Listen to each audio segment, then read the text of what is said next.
6565. And just before we do hear from Dan Neil and talk specifically about Sunderland, I want to give you an update on Marco Gabbiadini as well, because I kind of teased it last night and realised that I didn't have time to give you his full update. If you follow him on Instagram, then he's been very active over the past few days, so you will be aware of how he is getting on. But I know that lots of people don't have Instagram, don't follow him, whatever it is.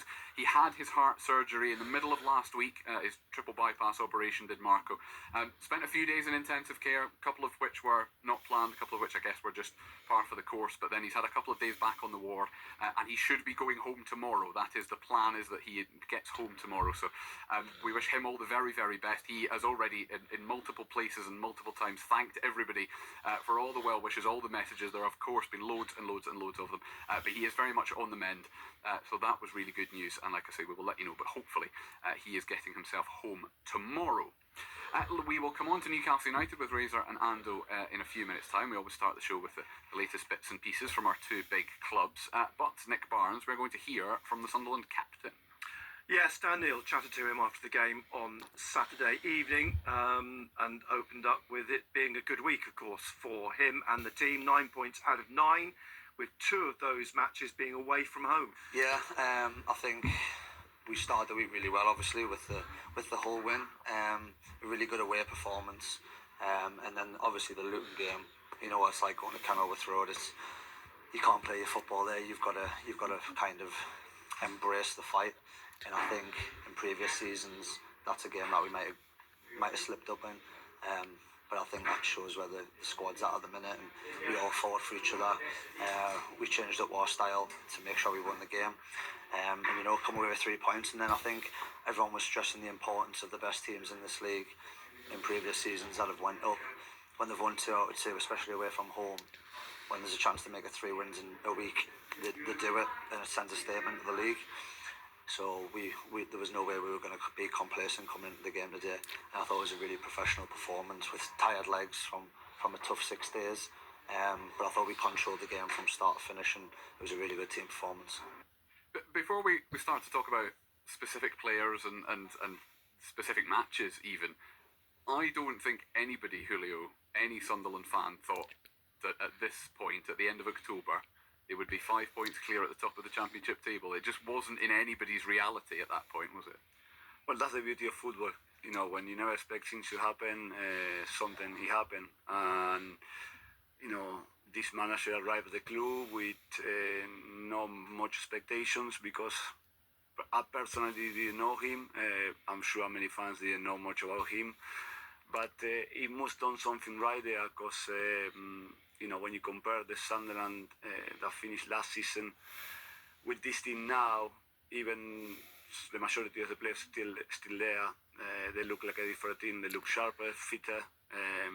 They look more like the Tony Mowbray team.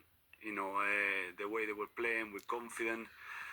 They're playing like they can win any game. Well, last season you could see that it was no motivation in there. They were just approaching the games with, I'm not saying with a losing mentality, but no the same motivation that they're approaching now. And obviously, with the run of games they had, motivation is growing and growing. They're doing fantastically well. Some of the young players coming to the team and done extremely well, and the new signings are making the difference.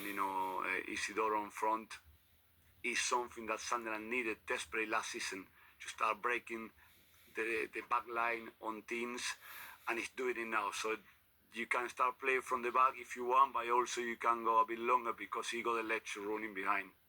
The irony being, Barnes, he wasn't necessarily signed as an out-and-out striker. No, it was funny because today at open training, we'll talk about it shortly, but I spoke to Aaron Connolly and made the point to him that for the last 3 years Sunderland have played without strikers, and suddenly now we've got arguably got a dearth of them.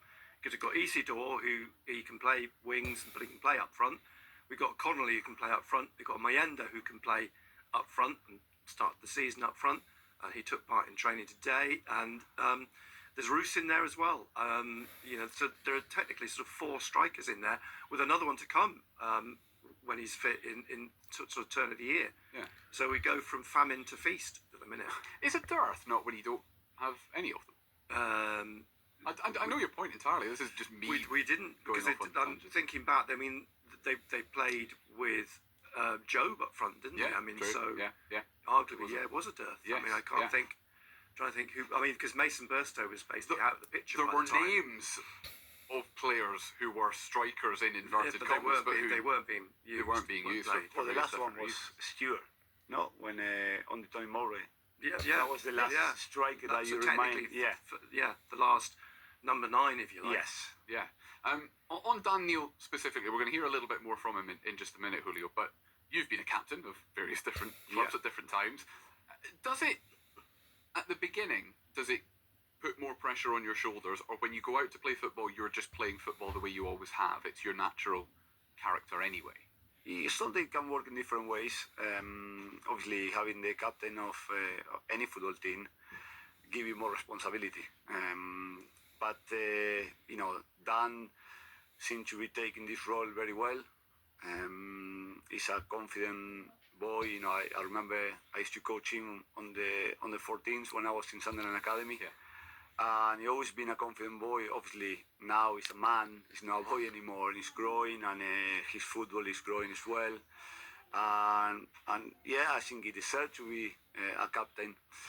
And the team is doing well. So when you put all these things together, it's good. And I'm sure he's enjoying this role. You spoke to Dan Barnsley about the whole 7 days, really. Well, and he how touched difficult on it, it'd be. didn't he, about tired legs? Yeah. And bear in mind, this is the team that travelled back. Well, they had Hull on the Sunday, then they had a long trip to Luton on Wednesday, late back from Luton on the early Thursday morning, and even Regis Lebris admitted the team was tired. He said they were very tired. But for all that, there was some exquisite passing and some very good football against Oxford. I think a lot of this season we've been very dynamic. We've been